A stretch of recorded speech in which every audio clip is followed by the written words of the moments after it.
Guys ఈ వీడియోలో వచ్చేసి ఇద్దరు అక్క చెల్లె రోడ్డు పైన నడుచుకుంటూ పోతుంటే ఆ చెల్లెకి ఒక బొమ్మ కనిపిస్తుంది. ఆ చెల్లె వాళ్ళ అక్క నడితే, అక్క నాకు ఈ బొమ్మ కనిపిస్తావా అంటే ఆ అక్క తీసుకోవద్దు షాప్ లోపలికి. ఆ పిల్ల లోపలికి పోయి ఆ షాప్ కీపర్ అడుగుతాడు, అంకుల్ ఈ బొమ్మ ఎంత అని అడుగుతాడు. దానికి ఆ షాప్ కీపర్ చెప్తాడు, అమ్మ ఈ బొమ్మ 300 రూపాయలు అమ్మా అని. దానికి ఆ పాప, అన్న ఈ బొమ్మని 50 రూపాయలకి అన్న, రేపు మా చెల్లె బర్త్డే ఉంది, మా చెల్లెకి కావాలంట అని అంటది. దానికి ఆ షాప్ కీపర్ పక్కకు రా అని చెప్పేసి పక్కకు పిలిచి ఆ పాపను కొడతాడు. ఆ పాపను కొట్టేసి ఆ చేతిలో ఉన్న బొమ్మను గుంజుకొని అక్కడి నుంచి పంపించేస్తాడు. అప్పుడు ఆ పాప రోడ్డు పైన నడుచుకుంటూ పోతుంటే వాళ్ళ ఇంటి పక్కన నన్ను అడుగుతాడు, ఏమైందమ్మా ఎందుకు ఏడుస్తున్నావు అంటే ఆ పాప చెప్తుంది ఏమైందని చెప్పేసి. దానికి ఆ వ్యక్తి ఆ పాపని తీసుకొని ఆ షాప్కి వెళ్ళిపోతాడు. షాప్కి వెళ్ళిపోయి, అన్న ఇందాక బొమ్మ చూపించినారు కదా మా వాళ్ళు, ఆ బొమ్మ ఇచ్చేసి అని చెప్పేసి డబ్బులు ఇస్తాడు.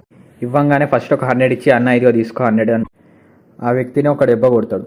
ఆ వ్యక్తి ఎందుకు కొట్టినావు అన్న అంటే, ఇట్లాంటి చిన్నపిల్లలు ఇంకోసారి కనుక వస్తే వాళ్ళని ఎగతాళి చేసి కొట్టకుండా వాళ్ళకి ఏం కావాలో అది ఇచ్చేసి అని చెప్పేసి ఇంకో 100 రూపాయలు ఇచ్చేసి అక్కడి నుంచి వెళ్ళిపోతారు. ఈ వీడియో కనుక మీకు నచ్చితే లైక్ చేసి మన ఛానల్